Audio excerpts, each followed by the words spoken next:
Hello, everyone. Digital anchor Rachel Ramsey here in the NBC4i Digital Center with meteorologist Bryan Still. If you haven't heard, it's a weather alert day. And Bryan, Storm Team 4 has been watching for the potential for severe weather that will be moving into the area this afternoon, evening. So kind of give us, a rundown of what to expect and what areas will kind of be affected by this. So we're going to see this coming in sort of two rounds. One of them is sort of like the opener round. It's going to be there.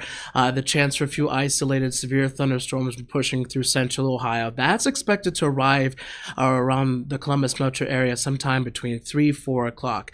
What we're really looking at is what's going to happen after that. An example that we have on our live Viper radar, along with satellite, is just showing the skies clearing behind that initial line of showers and storms. We're seeing that clearing happen right now all the way from Indianapolis all the way into Illinois. It's that second batch that's moving through Illinois right now. We're going to watch as showers and thunderstorms develop along that boundary.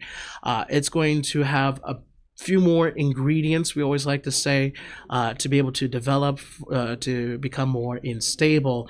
And that's when we're going to see the better chance for some strong to severe storms across the region. That's expected to start up around 7 o'clock across central Ohio and really lasting through about midnight. It's strong enough, the potential there is strong enough that the Storm Prediction Center has most of central Ohio under an enhanced risk for severe weather, a level 3 out of 5, with the rest of central Ohio being under that slight risk 2 out of 5. Whenever we say those level numbers, it's really like on a confidence scale. How likely do we think that something will happen, something will become severe? And as we've gone further into from the weekend to this date, that confidence has only increased as the system continues to approach. A lot of that has to do with how much moisture is around, and more of that will have to do with how warm it gets later on this afternoon. So again, just going over that timing across central Ohio, we'll get that first round coming in around 3-4 o'clock of those scattered showers and storms.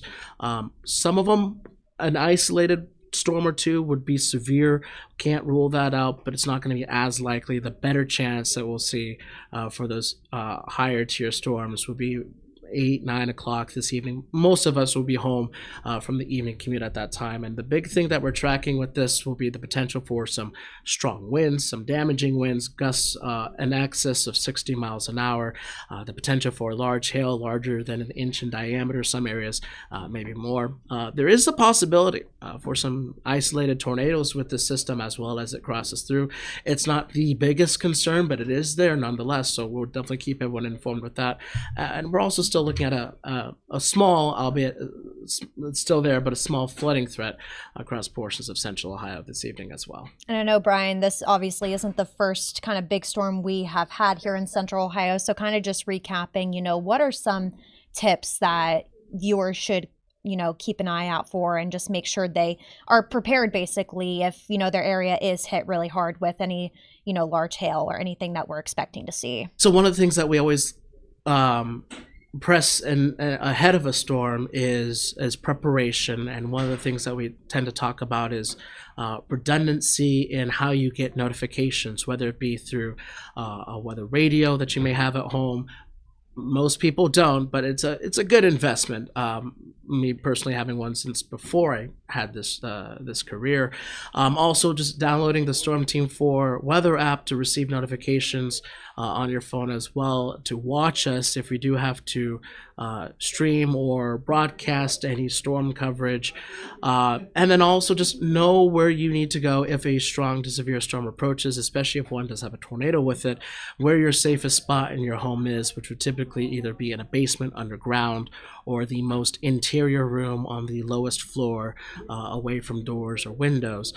Having your phone's charged, maybe a spare battery pack, just having that plan in place, knowing what that plan is, being weather aware, and then when the moment happens to, if a storm does move through your specific area, to just stay tuned to Storm Team 4, because we'll have Dave Mazza here later on this afternoon and evening. Joe Spear will be here as well. I'll stay on here at the station while we continue to track this as well. So we have a nice hefty team of us. All three of us will continue to track this. And as we get more information in, that's how we'll be able to more fine-tune exactly what areas of Central Ohio will see this weather and when, so that way people may be able to adjust their plans if necessary. Yeah, definitely got to be prepared and watch for it. Brian, is there anything else you want to add on? Just this isn't our first round, unfortunately, this year. Ohio has already had 36 confirmed tornadoes for the 2024 year. Our average is 23, so obviously well over pace. And we can just add to that total today. It's been a very active year for tornadoes across the country, so it's just one of those days to be weather aware and know that we've had to go through this before, so just make sure you have that plan in place. All right, perfect, Brian. Thank you so much. And again, for the latest weather updates, you can download that Storm Team 4 mobile weather app. Just search it, NBC4WX, in your Apple or Google Play Store. Also, we will start live streaming our shows online at NBC4i.com starting at 4 o'clock today.